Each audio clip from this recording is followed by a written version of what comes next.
And we continue at 2:05 in the afternoon on the John Phillips Show. Mr. Randy Wings in Culver City. Well, Johnny, we asked the question, what is London Breed doing right now? And Lars writes in at johnnydon'tlikeshow@gmail.com with an idea.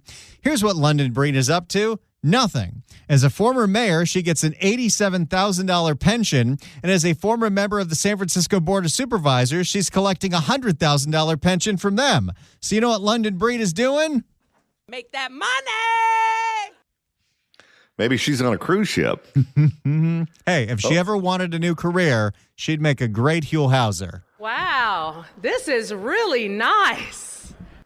800-222-5222 is the telephone number, 1-800-222-5222. It is our pleasure to welcome our next guest to the program.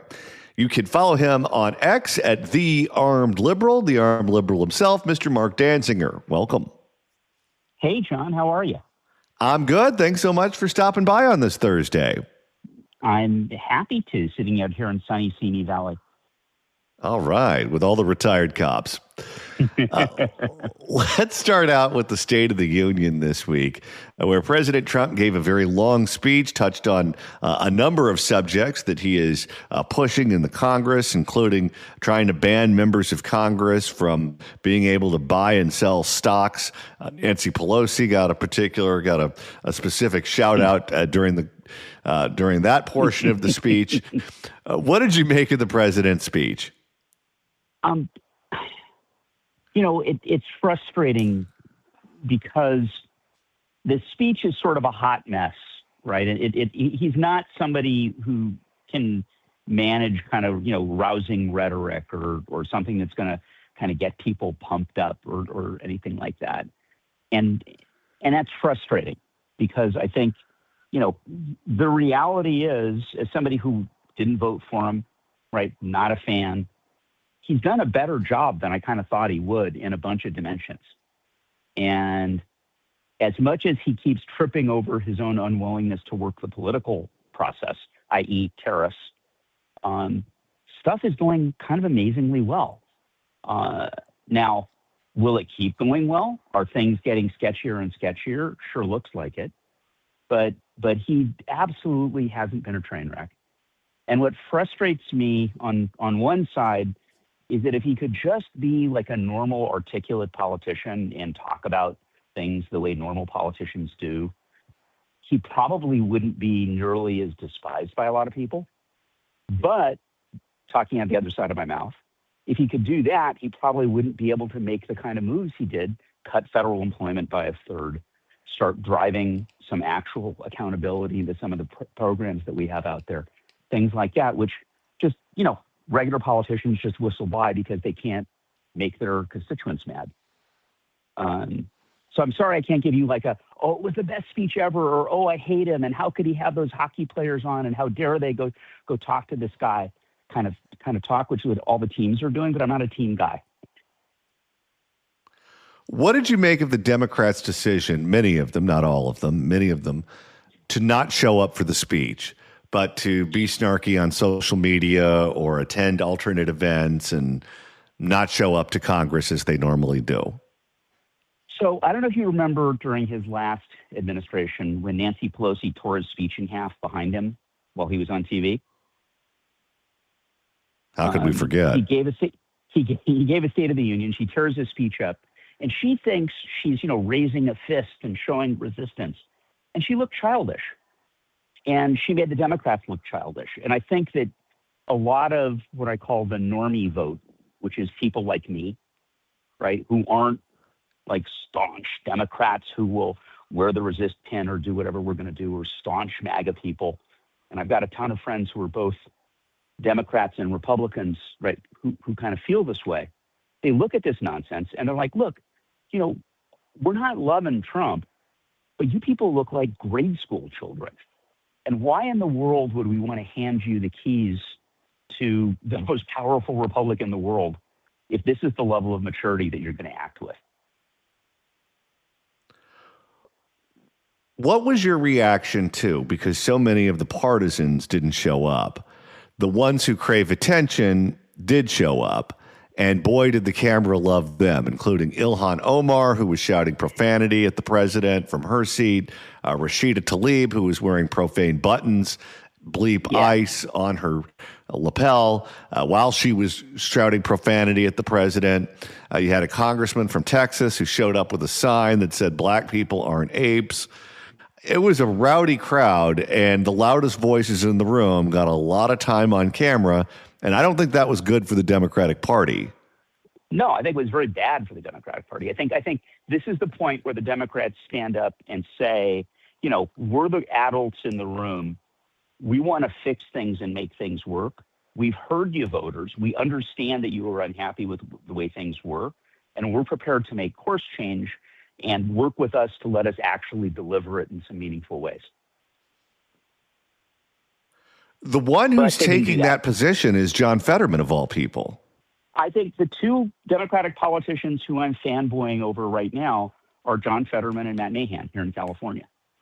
And both of them are talking like adults. And I think that if their message can be heard, we're going to have an acid test of my theory, which is that I think the American voters want adults in power. And I think that to the extent that people talk to them like they're grown-ups and tell the truth and sort of lay the problems out and talk through solutions, there's an audience for that, I hope. And I think that those kind of politicians could do really well if they could make it through the media filters, which don't like people like that. They like the people who say nonsense and stupid stuff. Here's where I disagree with you. Matt Mahan, who is impressive, and I like the guy. He's done a great job in San Jose and certainly is speaking a lot of truth to many of the statewide issues. He's at 3% in the polls. Right now, the highest performing Democrat in the latest PPIC poll, which launched this morning, was Katie Porter. If the election were held today, according to PPIC, she would be the Democrat to make the November ballot, which makes me think I'm losing my mind, or at least all the people around me are losing my mind, if that's what they're telling the pollsters. But look at what happened in New York City, where you had an incumbent Democratic mayor running for re-election, and the voters chose the socialist. In Chicago, an incumbent Democratic mayor running for re-election, they chose the socialist. In Seattle, an incumbent Democratic mayor, they chose the socialist. In Los Angeles, Karen Bass is now running for re-election with a disapproval rate of something like 66, 67%. And the individual that poses the biggest threat to her is not Spencer Pratt, but is the socialist candidate coming from the city council, Nithya Raman. You have a primary going on right now statewide in Texas, where you have a state legislator by the name of Talia Rico, who's trying to run as the moderate candidate, running against Jasmine Crockett, who is one of the most partisan firebrands in Congress. She's cleaning his clock in the last poll. It looks like that race will not be particularly close. What do you make of in this particular case, Democratic voters choosing the ideological extreme candidate over the standard partisan? So I have two theories, right, and both of them are lightly researched. So let's approach this with reasonable care. One is most of these elections are super low turnout, and Adams was a deeply flawed candidate who was an inch away from getting indicted, and he had tons of people in his administration who got indicted, and who probably will get indicted sometime in the next couple of years, and Mandami is this charismatic, and all of these socialists are social media. They're social media natives. They get how to work this modern system. But the most important piece of it is that the mechanics of the party. So a political party is basically a bunch of people who go door knock and campaign and talk to their friends and phone bank. And it's all of these people who will be active in driving success in an election. Consultants as well in all of these. And what I see more and more on the Democratic side is all of that mechanic has been taken over by relatively young, highly activated progressives who really just who are going to sit on their hands and not do anything if there's a non-progressive candidate. And so what I have is the mechanisms of the party working for the progressives. I've got progressives who speak social media in an era where regular media is collapsing in reach, and where, the endorsement of the New York Times doesn't mean what it used to. The endorsement of the LA Times doesn't mean what it used to. And where the labor unions and the beneficiaries of all of these, I'm going to use the word grafty kind of programs. I was listening to your little hit on London Breed's pension just before I came on. And it is graft. I mean, it's legal, but it's still graft. It's the kind of thing that would have made Tammany Hall proud if they'd only known how to do it. And those beneficiaries are the people, along with the activist reporters, who are going to turn out and not want to break their rice bowl. And that suggests that things get worse and worse on the Democratic side. And I'm thinking and hoping that there's going to be a breach. And I actually have kind of argued that we're going to see a split. When and if that happens, I don't know. And it's really going to be, I think, over Israel more than anything else, because that's the overt issue where I can't waffle. Everybody can go, yeah, there shouldn't be fraud in these programs, and we're sorry that 3/4 of the money that went out to scammers, whether they're Armenians in Glendale or, Somalis in Minnesota or, whoever's ripping off the Bay Area. Bummer about that. We can fix that. But when you basically say Israel's an illegitimate state, it's kind of like a yes/no question. And my guess is that you can see a lot of relatively normal people who are kind of unexcited about what they see in the Middle East, who are going to be very uncomfortable with that and who are going to push back. But again, you're right. I mean, the DSA is on a roll, which terrifies me and should terrify any normie, politically active person in this country. Well, part of also what I don't understand is the Democratic Party is now going in this direction, and they're electing members of the DSA at various levels of government, from city council to mayor to whatever. At the same time that Republicans are shedding white-collar, college-educated, high-income earning, coastal living voters, and they're picking up a lot of the blue-collar, lunch pail voters that used to vote Democrat. And if you start electing these socialists to office and they go, yeah, tax the rich, go after wealth, go after homeowners, go after people who drive cars, that's friendly fire now. In the old days, maybe, okay, you'd be hitting all the Republicans in the suburbs. But now many of those people that you'd hit are people who vote with you, not against you. Oh, I was up in Seattle not long ago, hanging out with some friends and family members. And I've got a family member who is super progressive, right? To the point where, I'm still a family member, still someone, who I love and who loves me. And we both kind of, say what we say with a smile on our face. But, she has been furious with me because I'm not outraged at Trump, like many of my friends are furious with me for that. And I sat with her a couple months ago and I said, hey, watching all this DSA stuff and watching where they stand on Israel-Palestine and all these other things, like, how does that change you politically? And her comment was, I'm homeless. I don't know where to go. I don't know what to do. And I said, welcome to the party, pal. Right? You and me both. Gavin Newsom is now the clear frontrunner in the Democratic primary running for president. Earlier today, there was a big piece on his social media guru, Izzy Gardone, who is engaged in Twitter wars with just about everyone under the sun, from reporters to conservative influencers to randos on Twitter. And he is more than willing to get involved in a battle to the death with anyone who says anything he doesn't like about Gavin Newsom. And now he's becoming the story. Usually the people who work for the politician, who run the politician's social media accounts, are nameless and faceless. You don't know who they are. But now a star is born, and Izzy is becoming a name that is showing up in the newspapers. I can't imagine that that's going to be good for him in the long term. I know he's benefiting from it in the short term because Democratic voters want a fighter who's going to be willing to stand up to Trump and stand up to Republicans and to Trump supporters. But at a certain point, it just seems that he is going to cross any number of lines, and this is going to become a liability. Well, I think that the basic issue is that Newsom lies like he breathes. And the fact that Newsom is basically taking the position that, you know, I had nothing to do with this guy getting paroled. I mean, that was the parole people who I appointed operating under a law that I signed. Is just today's, outrage du jour. And I think that he's trying to recast himself, but he's got a track record. He's got 8 years as governor in California and as mayor in San Francisco. And, somebody somewhere has got to hold a mirror up to that and to the kind of people like Izzy that he's hiring.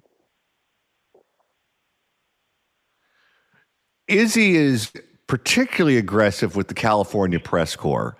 He went after Susan Crabtree of Real Clear Politics, told her to F off this week. He has made similar statements to Dan Walters, who is the dean of the California press corps, gone after the San Francisco Chronicle.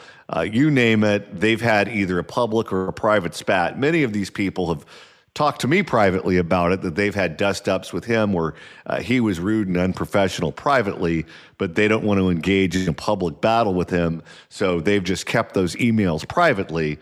But they have lit everyone in that press corps on fire.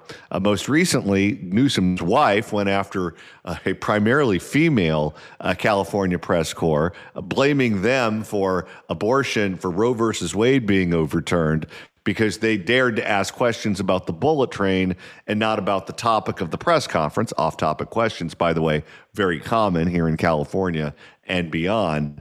It seems like if you're a Democratic politician, Republicans typically have adversarial relationships with the press because the press is primarily made up of Democrats.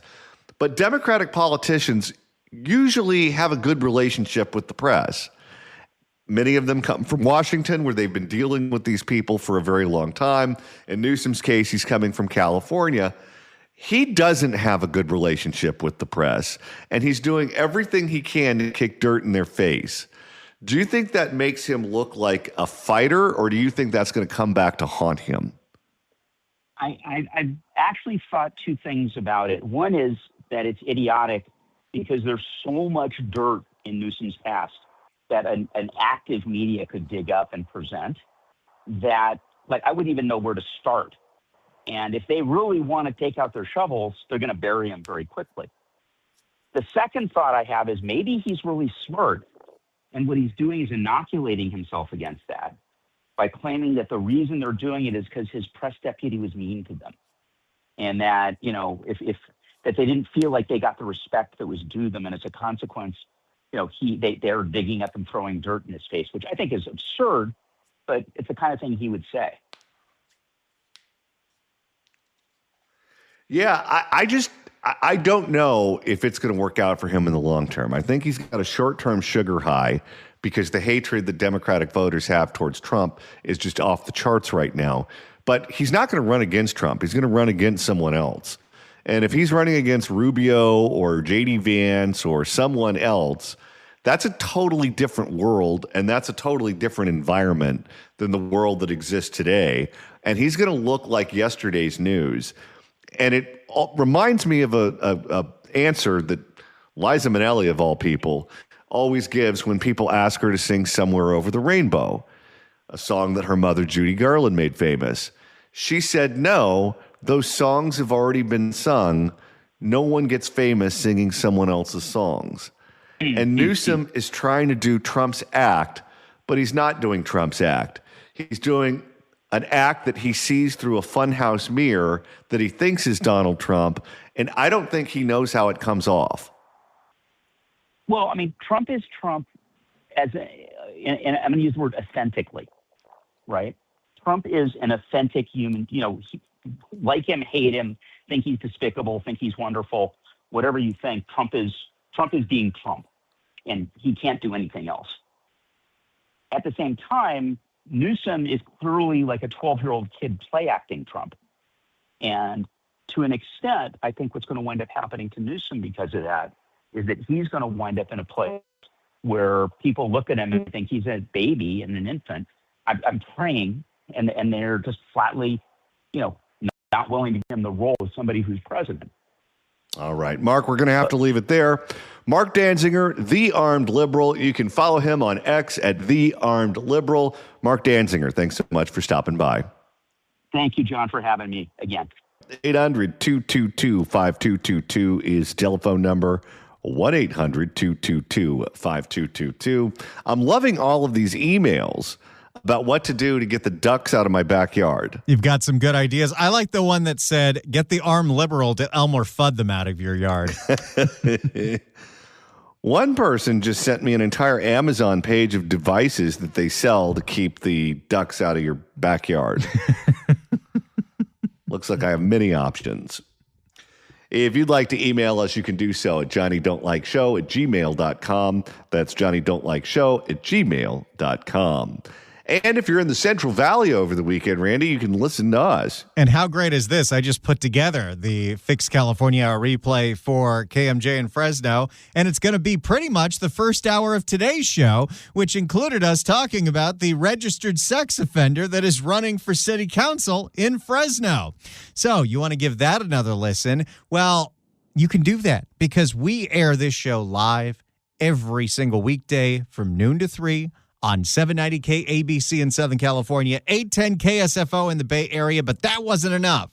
We also podcast every single hour of it, and you should make sure that you are subscribed to the podcast of The John Phillips Show by searching for The John Phillips Show wherever you get your podcasts. It's just good to have in your back pocket in case, there's nothing good on. You can listen to a whole bunch of old episodes of us. Now, we want to do even more than that. And that is why we have infiltrated the Central Valley on the biggest station in the Central Valley, KMJ in Fresno, the Blowtorch. We are there Saturdays at noon with the Fixed California Hour replay, and you can listen to that on 580 on the AM dial in the Central Valley, 105.9 FM, or go online at kmjnow.com and download the KMJ Now app. It's the Fixed California Hour replay, Saturdays at noon on KMJ. And right now it's time to open up the California Crime Blotter. It's happened yet again. I see. Time for the California Crime Blotter. And the first edition involves, of all things, bug spray. This is a bizarre story coming out of my hometown of Santa Clarita, where a couple was living with a roommate. The roommate's kind of crazy and was trying to poison the couple by using a can of Raid and spraying all of their food with it. Oh. For more, we go to a report from ABC7 Eyewitness News. New here at 11, a nightmare for a couple in Santa Clarita. They say they were poisoned by their roommate. They say after numerous... Boy, I thought I had some roommates from hell. It was never this bad. No.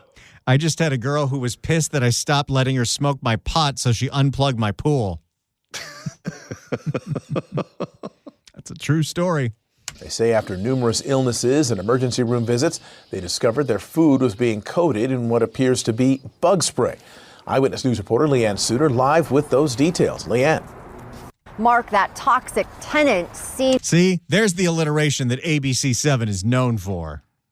If you're eating processed food, how could you even tell? Mark, that toxic tenant seen wearing a gas mask as he's spraying down the kitchen. The 42-year-old now charged with trying to poison his roommates. A terrifying scene as a Santa Clarita man allegedly douses the kitchen in poison to target his roommates. What do you think was the dispute that led up to this? I assume it was death by 1,000 cuts. We don't want to be in fear anymore.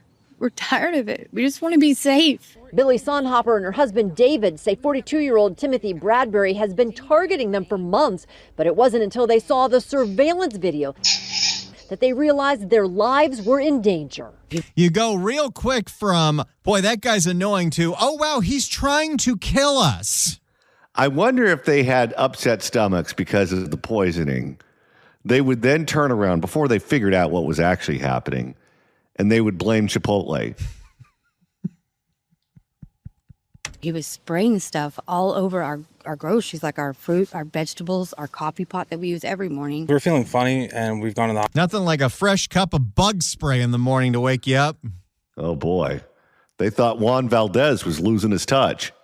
We were feeling funny, and we've gone to the hospital, and I have liver damage, and she's had health issues on top of the ones that she already has. When deputies went to investigate Tuesday, the 42-year-old ended up in an hours-long standoff before finally giving himself up and being arrested. Detectives taking a can of Raid as evidence. He seems like a normal person. Hey, he uses the brand name.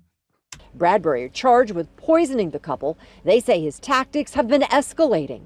It worries me Analyze. tremendously. He set our house on fire. Whoa!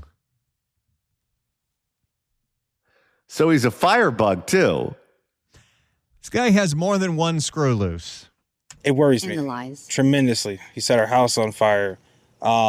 He's obviously poisoned our stuff. He's destroyed our property. I've had to get a new car because he destroyed my old one. Okay, so when this guy goes to jail, this is their opportunity to leave and find a new place to live and not tell him where they went. Yeah, how long did they put up with this behavior before they tried to get out of this lease? They say the owner of the home has been trying to evict Bradbury. Oh, boy, it's one of these situations, is it?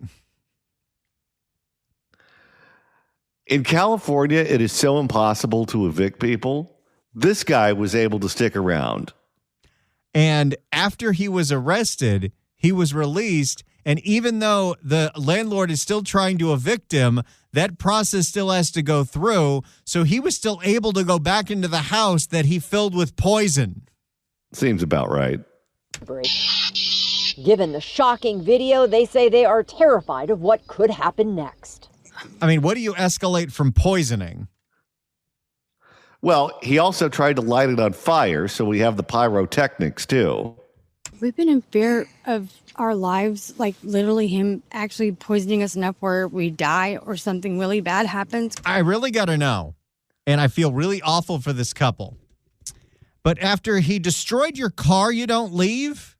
After he set the place on fire, you don't leave? They must have a real good deal.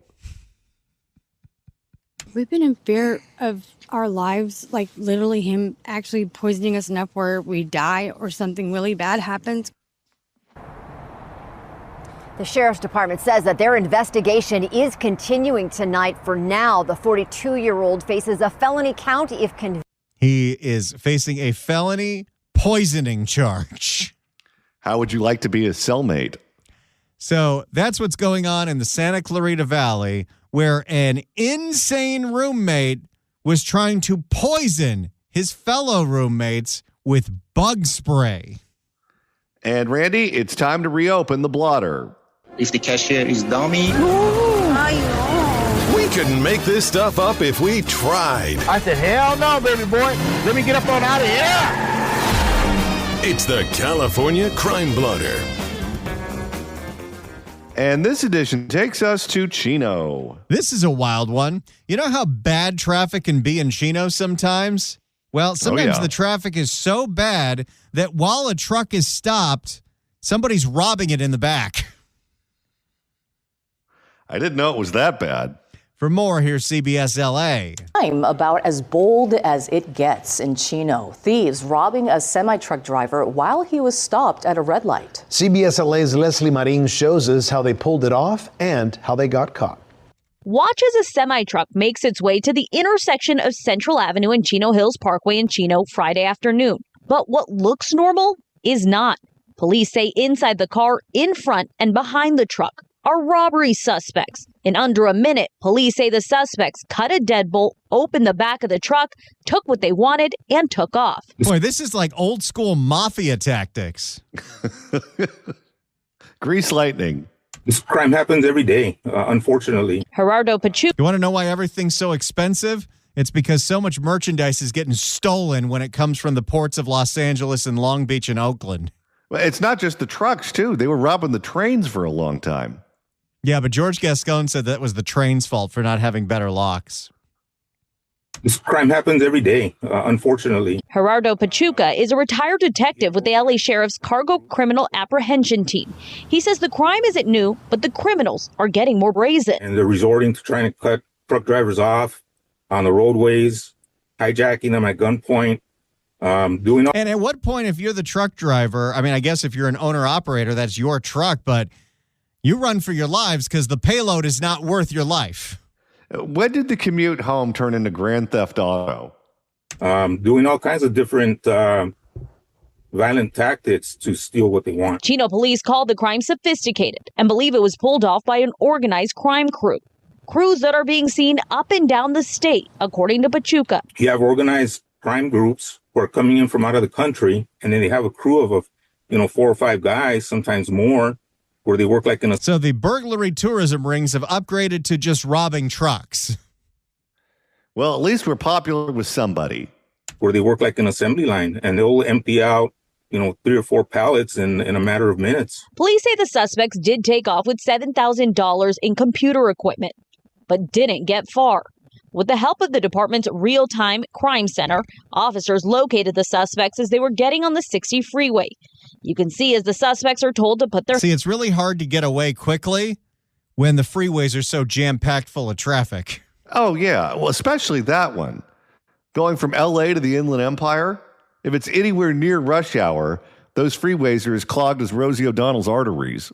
You can see as the suspects are told to put their hands up and eventually arrested. It's very good to see them get caught. For Pachuca, who now works with trucking companies to protect their drivers, this is a win for all those working hard on the roads. Being aware of your surroundings, you'll be able to pick them off. So if everything else you have to deal with is being a truck driver, including people who are impatient and cutting you off, people that aren't letting you merge, you have to deal with the potential that there are people around you that are actively looking to rob you while you're driving. Freeway piracy.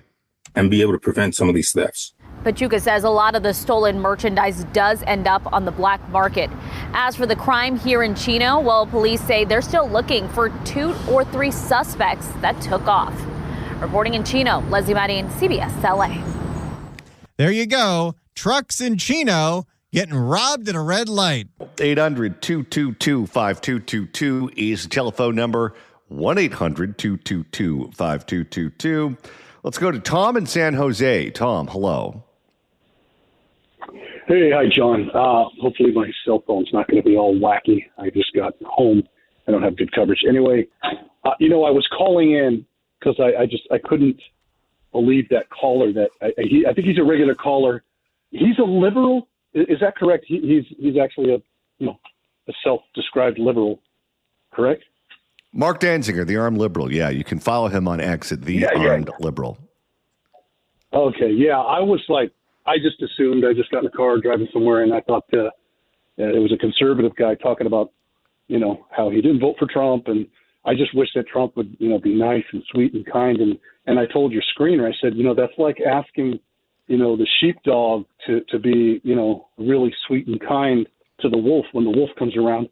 And things don't work that way. And this is why liberals are so annoying, because you can't have it both ways. We needed Trump for a reason. We got blessed and got him in there, and he needs to get in there and clean house and get all the wolves out of the area where the sheep are, and let them know that if you come back in here again, there's going to be a price to pay. So well, I think you're right on track, sir, because if you rely on the Jeb Bushes of the world to do things like trim the size of government and get rid of the people that we don't need, or get control of the border, or get serious with the drug cartels and the people who are poisoning our population, you're going to be waiting forever. They're just never going to do that. You need someone who comes from outside that world, who just doesn't care, who looks at the problem, knows what needs to be done, doesn't care if people hate them, and they're just going to march through and do it. You couldn't have said it better, John. This is why I love your show. I don't want to be sound like a brown noser here, but your show is amazing. It was the right thing at the right time. I've had one other time that happened to me. Like I said, I've been in Hollywood. I've been in law enforcement. I've seen things that most people will say, no way, no how did that happen? Yes, it did. And Trump knows what he's doing. This man has been around the world. people say they want him to be a polished politician. I'm glad he's not a polished politician. I'm glad that he's a New York businessman that doesn't fool around. He wants to win, and he wants to win for the country, because winning for the country wins for him too, because this is, part of his bread and butter. And he knows what he's doing when it comes to these things. No, he's not a polished speaker. You can't have it all. It's just not possible. I'm glad he's there. I tolerate the things that it's like, oh, why did he say that? Well, you know what? Because that's Trump being Trump, as they say.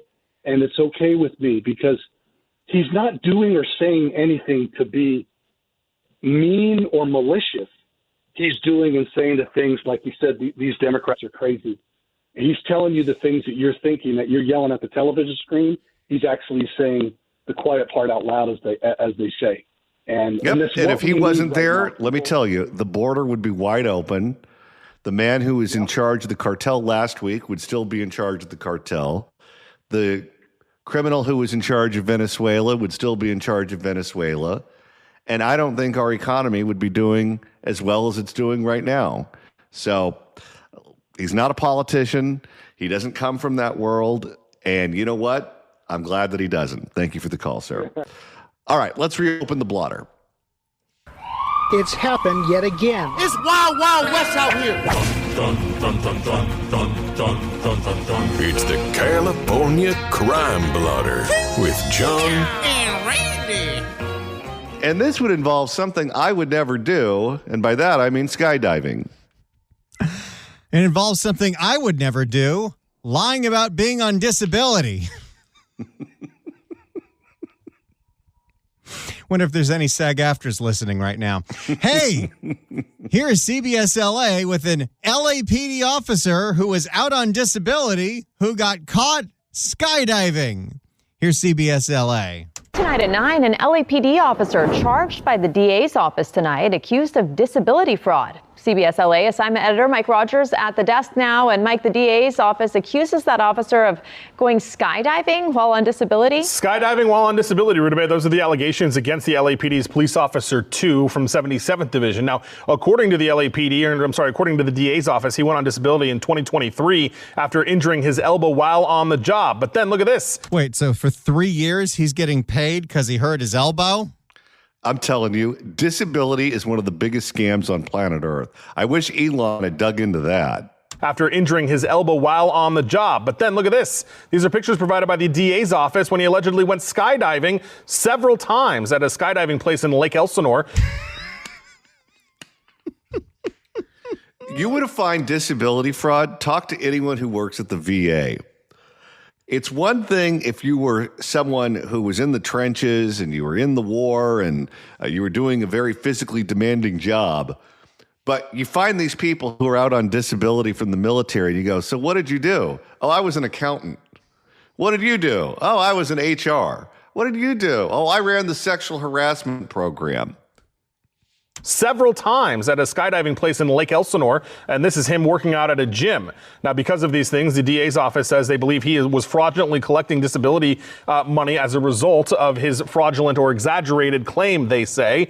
They also say he has now been charged on 2 felony counts of insurance fraud as a result of their investigation. The LAPD also releasing information tonight, but not providing additional statement on the allegations here, but saying their department is the ones that initiated the investigation and then brought the DA's office into it. And again, he apparently, according to the DA's office, was skydiving multiple times in Lake Elsinore. At least one of those times was caught on video, or at least a picture that the DA's office shared with us. If you're gonna scam the system on disability, stop posting about your illicit activities on social media.